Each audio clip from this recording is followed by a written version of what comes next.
안녕하세요. 반갑습니다. 오늘부터 여러분과 크리미널 프로시저에 대해서 공부를 함께 하도록 하겠습니다. 크리미널 프로시저는요, 특별히 여러분에게 부담스러운 과목은 아닙니다. 크리미널 로와 같이 부담스러운 과목은 아니에요. 그랬을 때 왜 부담스러운 과목이 아니냐면 크리미널 프로시저는 헌법을 배우는 거예요. 헌법, 특히 4조, 5조, 6조 컨스티튜셔널 수정헌법 4조, 5조, 6조를 배우는 거예요. 우리나라 형사소송법은 막 이렇게 두껍지만 보시다시피 얼마 되지도 않아요. 헌법의 4조, 5조, 6조를 배우는 거예요. 그냥 굉장히 부담이 없고요. 굉장히 재밌습니다. 그래서 헌법을 배우기 때문에 헌법의 논의가 같이 이어질 수밖에 없는 거예요. 헌법의 논의가 같이 이어질 수밖에 없어요. 그래서 그것을 여러분들한테 설명을 드리고 갈 수밖에 없는 거죠. 처음에. 그래서 우리가 수정헌법을 배웠을 때는 수정헌법 1조에 뭐라고 나오나요? Congress는 shall not make or deny establishment clause, free to speech, freedom of association, freedom of press, free exercise, 이런 것들을 할 수 없다라고 주어가 컨그레스가 나온다라는 사실을 여러분 깨달고 계셨는지 모르겠어요. 수정헌법 1조에 컨그레스예요. 컨그레스. 그러니까 헌법의 제정 역사를 보면은요, 미국 헌법에 영향을 미친 큰 두 가지 이벤트가 있었으니 그게 독립전쟁하고 남북전쟁이죠. 독립전쟁이 1776년인가요? 84년까지 1775년이죠. 5년부터 83년까지 이랬을 때 이제 독립전쟁에서 승리한 이후에 한 4년 뒤에 87년 정도, 1787년 정도에 드디어 헌법 만들었을 때는 아리클만 되어 있어요. 아리클 1, 2, 3, 4, 5, 6, 7까지. 통치구조, 연방조직 통치구조만. 그래서 통치구조, 연방정부 조직법을 만든 거죠. 헌법의 형태로서. 그런데 그 이후에 바로 한 4년 뒤인가요? 바로 4년 뒤에 그렇게 만들어 놓은 연방정부가 국민의 기본권을 막 침해하는 현상들이 막 일어나요. 굉장히 막강한 파워를 주지 않았어요. 연방정부 공무원들에게. 국민의 기본권을 막 침해하는 현상이 일어나서 드디어 이제 어멘드먼을 드디어 이제 만들어 냈는데 1조부터 10조까지 만들어냈죠. 빌 오브 라이츠라고 그러죠. 굉장히 중요한 조항이죠. 국민의 기본권. 만들어놓은 형태의 문장을 보면은요, 연방정부가 주어가 되어 있어요. 연방정부는 국민이 가지는 천부 인권적 어떤 권리 하지 말아라. 이런 식으로 규정이 되어 있어요. 시대적 상황이. 그러다 보니까는 수정헌법이 규제 대상으로 삼는 것이 연방정부예요. 연방정부. 거버먼 액션이에요. 액션. 사인의 행위를 규제하는 게 아니에요. 우리 이 개념이 굉장히 중요해요. 사인이 어떤 사람의 right free speech를 한다. 어떤 쇼핑몰 어떤 사람들이 와서 교회에 어떤 팜플렛을 나눠줘서 못 나눠주게 쫓아내버려요. 거기에 대해서 헌법이 적용될 어떤 여지가 없어요. 정부가 쫓아냈을 때 그때 헌법이 동원된다는 거. 헌법의 규제 대상을 분명히 명시하고 있어요. 연방정부라고, 컨그레스라고. 또 뒤에 나오면 다 의미상 다 연방정부로 나와 있어요. 네. 컨그레스로 이렇게 딱 나와 있다라는 거예요. 그래서 거버먼 액션이 있어야 된다는 거예요. 이런 거 illegal search and seizure도 사인이 몰래 가서 search and seize 하는 거는 형사소송법의 어떤 영역이 아니에요. 이거는 경찰관이 이런 거 했을 때 이제 형사소송법의 영역이고, 셀프 인크리미네이션, 형사상 불리한 자기 진술 거부권, 이것도 일반 사인이 막 가서 고문해가지고 막 이런 거 이럴 때 적용 대상이 아니에요. 경찰관이 정부가 해야 되는 거죠. 라이트 카운슬도 마찬가지예요. 법원이 정부가 이걸 인정 안 해줬을 때 이게 형사소송법의 범위, 헌법의 범위라는 거, 헌법. 이해되셨죠? 근데 이제 또 하나의 영향을 미친 사건이 뭐가 있을까요? 그게 이제 남북전쟁이죠. 네.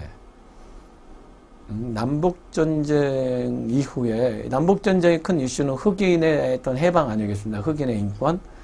그래서 그때 이제 13조가 남북전쟁 끝나기 직전에 13조 slavery, involuntary servitude는 United States의 에어리에는 존재할 수 없다라고 선언하는 거죠. 노예제 폐지가 있는 거죠. 그 이후에 한 3년 뒤에는 이제 14조가 생겨나요. 14조. 이거는 흑인에 대한 시민권 부여 측면에서 규정이 된 거예요. 흑인에 대한 시민권을 부여하고 그 시민권자가 갖는 어떤 특권들 이런 것도 규제한 거죠. 그래가지고 14조 보면 드디어 스테이트가 주어가 나와요. 스테이트가. 네. 남북전쟁은 누가 문제를 일으켰어요? 스테이트잖아요. 노 스테이트 해가지고 주어가 드디어 나와요. 흑인들의 어떤 인권 침해를 남부 대농장 주주들이 흑인들을 어떤 노동력에 기반을 해가지고 사용하는데 거기에서부터 나온 거 아니겠습니까? 그래가지고 노 스테이트라는 이제 그 전에 1조부터 13조 여기까지는 컨그레스 연방이에요. 연방. 근데 이제 14조에 드디어 스테이트에게 경고 규정을 두는 거죠. 스테이트. 이 위에는 뭐로 나오는데 이거는 시민권 부여에 관한 얘기가 나와요. 그래서 born 태어나거나 naturalization 이민의 경우에 유나이티드 스테이트와 그가 살고 있는 주의 시민이 된다라고 딱 규정해 놨어요. 그러니까 흑인들이 원래 그 태어난 사람도 있고 끌려온 사람도 있잖아요. 그러니까 그 사람들에게 유나이티드 스테이트 시리즌 시민권을 이제 부여한 게 14조고 이 어떠한 스테이트 그러므로 흑인도 시민이므로 어떠한 스테이트도 이 시민인 흑인이 갖는 특권 privilege and immunity of United Citizen 특권을 침해하지 말아야 된다. 그 다음에 또 뭐가 있어요? 흑인들의 라이프, 리버티, 프로퍼티 박탈해서는 안 된다. without due process of law. due process of law 없이는 흑인들의 라이프, 리버티, 프로퍼티를 박탈하지 말아야 된다. 뭐 흑인이라는 얘기는 굳이 쓰지는 않았어요. 그래서 그 당시 입법 취지가 그랬다는 거죠. 그 다음에 이퀄 프로텍션 당연히 들어가야 되겠죠. 네, 여기 흑인이 이미 시민권자로서 미 연방의 당당한 시민으로 남북전쟁에서 큰 어떤 기여를 했잖아요. 연방 시민으로서 있기 때문에 그 연방 시민이 갖는 어떤 특권들을 침해해서는 안 되고 또는 그 사람들의 라이프 프로퍼티를 박탈할 때도 듀 프로세스 오브 로에 따라야 되고 또는 이퀄 프로텍션 오브 로를 반드시 지켜줘야 된다. 침해하지 말아야 된다가 딱 적어준 거죠. 특히 프리빌리지 앤 이뮤니티 of US 시리즌 내용이 뭐가 들어가겠어요? 거기 특히 흑인들에게 꼭 필요한 거. 그게 라이트 트래블이에요. 남부에서 북부로 마음껏 이동할 수 있는. 그래서 미 연방 시민이 갖는 특권 중에 하나가 라이프 트래블이 이제 핵심이고 또 하나는 right to peacefully assemble. 흑인들이 이렇게 모여가지고 서로 예배도 드리고 이거를 남부 대농장 소유주들은 굉장히 두려워했던 거죠. 이런 거 할 수 있고 또 petition to the Congress 연방 정부에 petition 할 수 있는 거 이런 것들을 이제 규정해 놓은 거죠. 아셨죠? 그래가지고 수정헌법의 규제 대상이 그전에는 연방 정부의 어떤 액티비티였는데 하나 더 나가서 이제 스테이트의 액티비티까지 이제 확대가 된 거예요. 14조에서부터. 15조는 또 뭐가 할까요? 그 다음에 또 3년 뒤에 또 15조가 생겼어요. 15조는 드디어 선거권까지 부여해 준 거예요. 선거권. 아셨죠? right vote 이것을 박탈해서는 안 된다. 컬러라 레이스 이걸 기준으로 해서 또는 뭐 previous condition of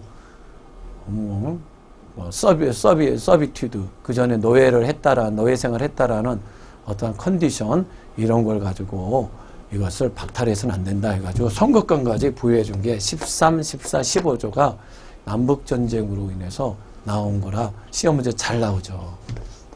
아셨죠? 드디어 수정헌법의 규제 대상이 컨그레스뿐만 아니라 US 거버먼에서 스테이트까지 이제 확대가 된 사건이고 그러면은 그 위에 1조에서 13조에서 나오는 것은 그냥 스테이트는 뭐 아까 전 세 가지 뭐 프리빌리지 어게인스트 이뮤니티 또는 드 프로세스 이퀄 프로세스 말고 다른 위에 1조부터 13조에 나오는 건 지키지 말아야 되느냐 아니다라는 거죠. 드 프로세스 조항 보면 라이프 리버드 프로퍼티 위더 드 프로세스 블로할 때 라이프 리버드 프로퍼티에 들어갈 수 없는 권리가 없다라는 거예요. 해석상 다 들어간다는 거. 뭐 다 라이프 리버티 프로퍼티에 다 들어가. 1조도 다 들어가고 2조도 다 들어가고 3조도 다 들어간다라는 거죠. 그래서 해석상 다 위에 것도 다 스테이트도 적용이 된다라는 거죠. 그 중에 특히 이제 안 들어가는 건 몇 개가 있는데 그게 우리 크리미널 프로시저에 중요한 건 그랜드 주어리 같은 거. 네, 이 주에서 돈이 많이 들어가는 걸 주로 빼줬어요. 그랜드 주어리. 그 다음에 이제 주어리 트라이어 인 시빌. 이 주어리를 하나 구성을 하려면 돈이 많이 들어요. 인 시빌 케이스에서. 이런 것들은 주를 구속하지 않는다는 거예요. 헌법상. 그러니까 라이프 리워드 프로퍼티에는 이런 것들을 빼줬어요. 또 있죠. 또 8조에 나오는 excessive bailment and fine. 베일 보석금이잖아요. excessive. 이것도 이제 돈 이거 가지고 주정부에서는 이제 운영이 되는데 8조에서는 이거 안 된다고 규정이 되어 있거든요. 그건 연방정부 문제고 이런 excessive bail 보석금, 베일먼 또는 이제 파인 이런 것들은 이제 못 들어가도록 되어 있어요. 이거는 어떤 주정부의 재정을 고려해서 그런 거예요. 재정. 이해되셨죠? 그래가지고 요게 이제 굉장히 중요하다. 요런 거 illegal search and seizure, self incrimination, 뭐 right to counsel 이런 것들을 이제 침해를 해서 얻은 증거를 인어드미서블 하게 이제 하겠다라는 건데 이 스크루저너리 룰은 그러니까 우리가 이제 앞으로 이제 배울 거는 일리걸 설치 앤 시저가 다음 챕터에 나오고 셀프 인크림 다음 챕터 이게 또 다음 챕터에 나와지는데 그랬을 때 이런 국민이 갖는 헌법상 국민이 갖는 천부 인권적 권리를 국가가 침해해서 얻은 증거를 이제 어떻게 하겠다는 거예요. 어떻게 효과 그거는 형사소송법상 형사 절차에서 증거로서 배제시키겠다라는 것이 최종적인 크리미널 프로시저의 어떤 법적 효과예요. 효과. 그 담당 경찰관을 크리미널 로에 따라서 또는 톨츠 로에 따라서 처벌하는 문제는 별개의 문제고 그것은 크리미널 로에 가서 따지고 톨츠에 가서 따지고 우리 크리미널 프로시저에서의 지금 관심사는 이러한 4조, 5조, 6조를 위반해서 국가가 위반해서 얻은 어떤 증거는 증거로서 배제시키겠다는 게 크리미널 프로시저의 최종 목표예요. 목표. 아셨죠? 이것을 위반한 어떤 정부 공무원들 국가에 대해서 제재하는 거 이런 문제는 다른 법 영역이다. 다른 법.